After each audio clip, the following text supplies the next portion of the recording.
Welcome back, everyone. It's January 4th, 1942. We're here with another turn of Alphabet Command, our continuing struggle against AndyMac playing as Japan, while Evoken and I handle the Allied side of the war. Let's see what this turn has in store for us.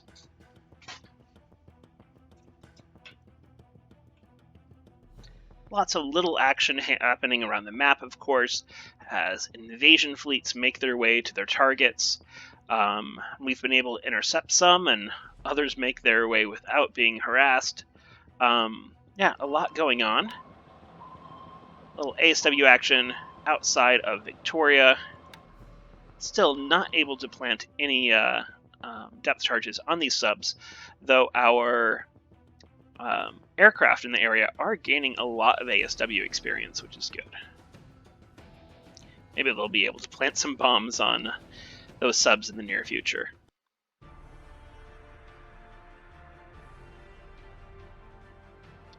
The fact that those subs are in there really isn't that huge of a concern. I'm actually supplying Alaska and the other ports in the Pacific Northwest from I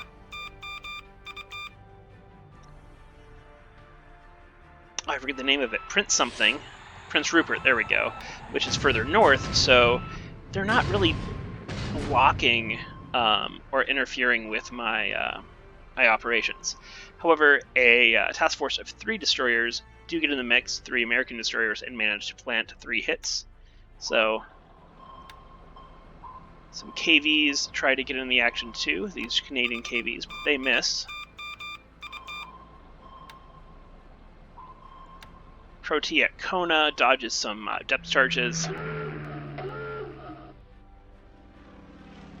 And we're on already to the air phase.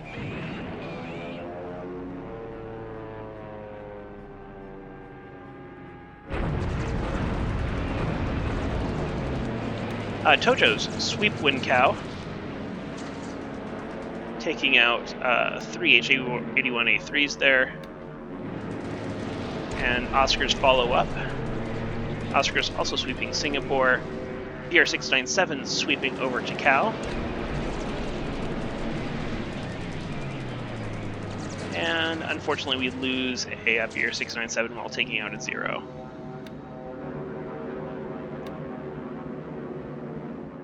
Sweeping over Port Moresby, probably going to be painful for us, though it looks like we at least take out 1-0, maybe 2.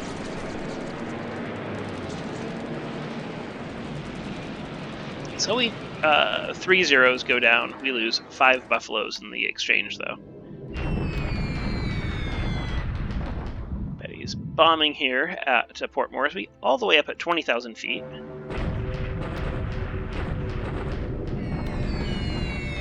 Liz is bombing Pearl Harbor. Liz really is a game changer for the Japanese in the mods that have it, I believe, between the Storms and, of course, Focus Pacific, which we're playing. But the capabilities that Japan has with this long-range, very high-payload bomber gives it a lot more options in the war. Japan already has very long-range options with the Betty and the Nell for a naval attack, and ground attack, but the payload really isn't there, and the Liz just kind of changes that equation.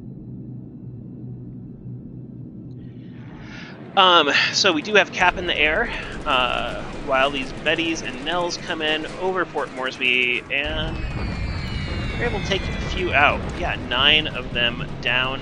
I knew we would get swept there at Port Moresby, but I'm like, let's take the fighter losses and try to destroy some of these bombers, and that's what we did. Nels come in over Quangchaoan, doing a hit to the runway. We have all our fighters on training here. They're a little bit beat up, so I just want them to recover a little bit before going in action again. Also, AndyMac is very close to invading Quangchaoan from the ground, from the land. He's coming around the peninsula, so he'll be there pretty soon, and we've moved out most of our forces here, so I'll want to have my fighter squadrons in good shape so we can move them up to Guiyang or Kunming or something and get them out of there. Once they get into China, they will head to Burma, where they'll be of use there. Though, honestly, AndyMac really hasn't used his Air Force in Burma at all, which is surprising because Bangkok is a very high-level airfield, maybe level 9, and he starts with a lot of planes there. He could have easily been sweeping over Pegu, but he didn't do that. I'm wondering if maybe Guktani had moved all those bombers at Bangkok down to Kuantan. Kuantan did have 300 fighters, I think on the second day of the war, so it's very possible that Guktani had pulled all those out of Thailand and brought them to Malaya. I don't know. In any case, we haven't really needed our fighters that much in Burma, which is a little strange. Not what I'm used to. We're sweeping over Singapore, and then some bombing raids, and they're doing some good damage to my planes on the ground. Some really good damage to planes on the ground. They only lose 1 to flak, and wow, lots and lots of damage. What's the altitude there? 12,000 feet. 2 good runway hits. That's unfortunate. I've been really kind of been letting my flak do the work here, and that was a mistake, evidently, because we just lost a lot of planes. Unfortunate. We're gonna have to move things out of Singapore, I think. Some more lilies coming in, damaging more planes and destroying more planes on the ground.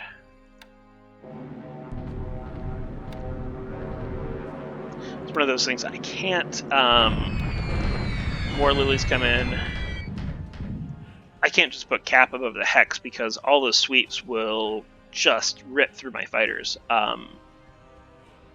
And the fighters there are so poor quality. I mean, they're buffaloes for the most part. That I really can't go 1-to-1 or even 1-to-2 in the air with him above Singapore. So probably what's going to happen is I will move my my planes out for the time being.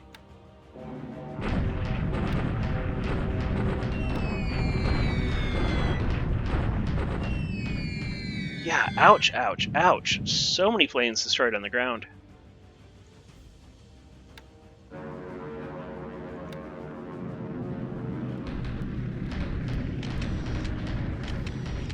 Just yesterday I'm talking about how good the AA was above Singapore, but man, it did not perform today, that's for sure. Not perform today. Catalinas, however, flying from Cebu, some of Evoken's Catalinas, keep going after one of these task forces in... or headed toward the Celebes and sink at least one of those ships. Catalina's coming in. Don't hit the second time. A little sweeping above Port Moresby, taking out a 0. And some of my Dorniers try to hit this group at turn 8. Not sure where these zeros are flying from. I only see one coming in. But the zeros don't deter us from putting a bomb in the Uga Maru. Maybe flying from Kendari. Some long-range cap, it's possible. Bombing at Pegu, really important for us to do this and try to destroy these units in this open terrain. Not doing as much damage as I'd like here. Moderate rain, of course, is messing with that a little bit. Again, not doing as much damage as I'd like.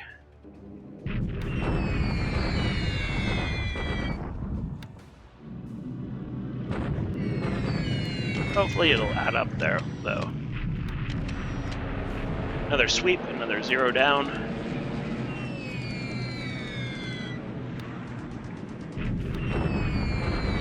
Also continue to go after the troops here, east of Pegu.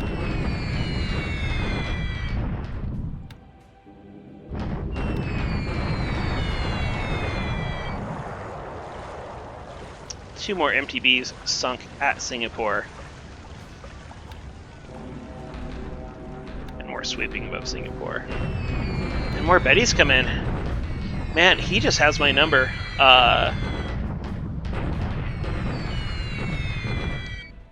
His altitude, I guess, is just right in that sweet spot where he's getting hits and not getting beat up too badly by flak. Lots of planes. Oh, ouch, ouch, ouch. That just hurts.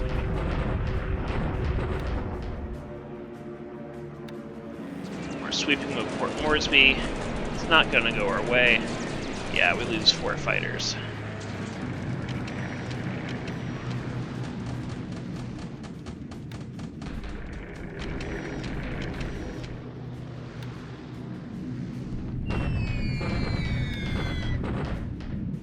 Catalina's coming again.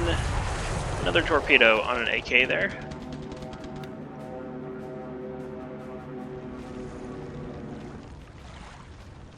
And we're on to the PM phase.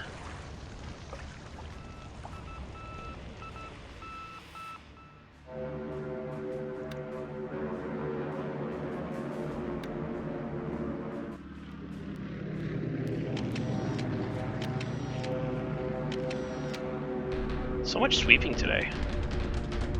Lots and lots of sweeping over singers.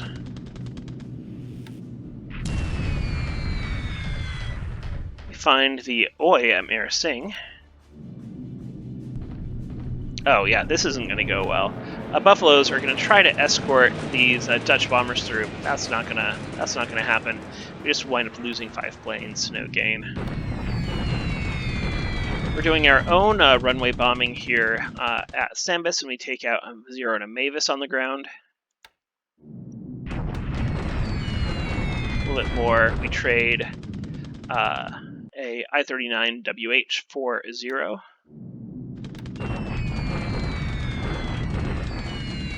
Again, more bombing here at Sambis. Taking out 3 planes on the ground, including 2 Mavises, which is nice to see. Though we do lose a Blenheim to flak it, but we do some good runway hits. And my carrier aircraft flying from my French carriers are going to make a strike here on the runway, try to do some good runway damage, try to destroy some planes. And they do a good job. They destroy 2 Mavises, 3 Zeros. We're getting a little bit of payback for the slaughter that was at Singapore, but nowhere near the scale of destruction that we suffered there.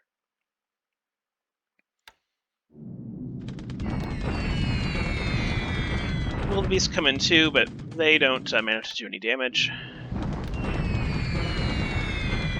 Glenn's again attack at Pegu, just going after the non-combat squads. We haven't destroyed any combat squads, we haven't destroyed any vehicles, and the vehicles are really the key, because again, that's an armored unit there.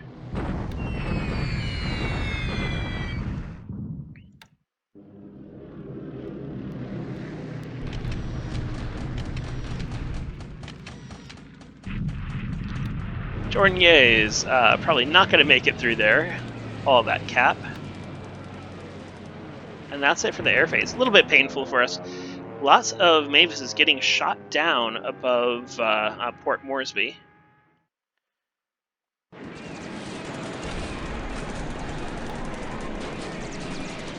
Subs keep going after minesweepers near Victoria.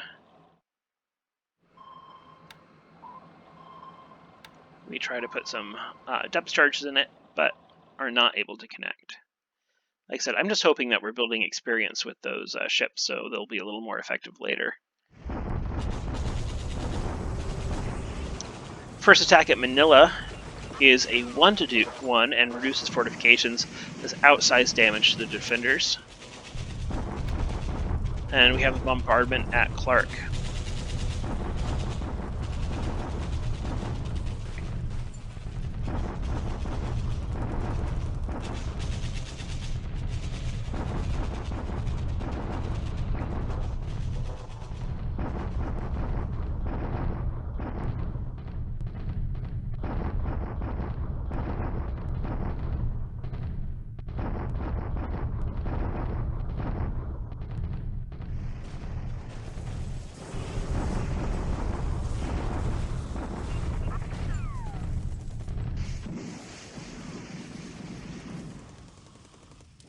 Again, doing good damage to his guns and vehicles. If I was Andy, I would stop bombarding. I don't think it's going his way. He tries to assault at Kuching, but his adjusted assault is only 4. due to op mode and fatigue. Was he still in move mode and trying to attack? That wouldn't have been a good choice. But in any case, he takes 110 casualties, and I take 7.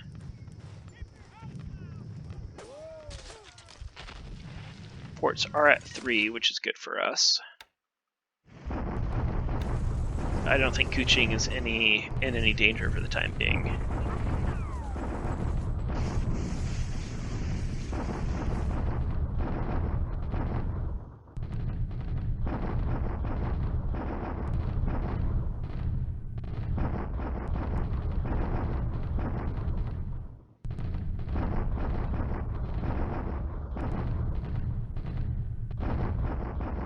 It's our turn to bombard at Clark. I think he has a few more units here. Interestingly enough, he split his Special Assault Division. You can see it right here, a B and C, and I'm sure there's an A in here too. But that's good when you want to recover troops, not so good when you're in combat. If you're going to do that, I'd recommend moving the unit out to a nearby hex, then splitting it to allow it to recover disablements faster, reorganizing it, and then putting it back in battle. I haven't seen good results by actually having it split up in the hex. I could be wrong, though. AndyMac certainly has been playing this game a lot longer than I have, so maybe he knows a trick that I don't. Bombardment Lehana. We bombard again at Port Moresby, doing 8 casualties, not much. Bombard again here east of Pegu. Again, really not trying to do damage. We're probably going to take more damage from this than we inflict. Just trying to slow him down. And no damage on either side, it looks like. Attack deliberately at Pegu again. 106 to 1, and we destroy that armored unit. Nicely done. Awesome, that's great news. So, with that unit destroyed, it's going to be a little bit tougher for him as he brings the rest of his slower units into the hex, but that armored unit is now gone. We can see that 52 vehicles destroyed there.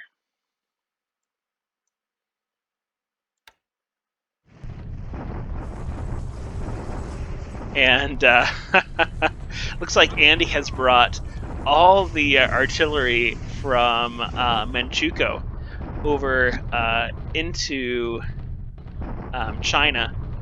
And so we have a few Chinese corps bombarding just so many artillery regiments. This could be really painful for Evoken, depending on how this goes. So I imagine that Evoken was doing this as a reconnaissance by bombardment. Doing a bombardment like this is one of the easiest ways to get an idea of what your enemy has in the hex without committing to a full-scale attack. And usually, bombardments are a low-risk proposition. You may take a little damage, may do a little damage, but you're probably not going to have a huge amount of damage done. But you usually don't face this much artillery, and it's very possible, yep, very possible that you wind up with a result like this if you go after that much artillery. So we take 489 casualties from that bombardment, and that wasn't even the bombardment, that was the counter bombardment by those troops. So let's look at these. Lots of divisions, but look at all those artillery regiments and mortar battalions and artillery regiments. Holy crap. Yeah, I think that's every gun in Manchukuo. So that's going to be a challenge to deal with, that's for sure. They shock attack at Moulmein. Whew, it's a 1-2. I wasn't sure if we were going to hold there, honestly. I just have some really small, kind of crappy units at Moulmein. It's really just serving as a speed bump right now. Casualties are honestly pretty even. I probably take the worst of it in that I have some destroyed units, but important thing is he does not break through. He does not reduce my forts at all.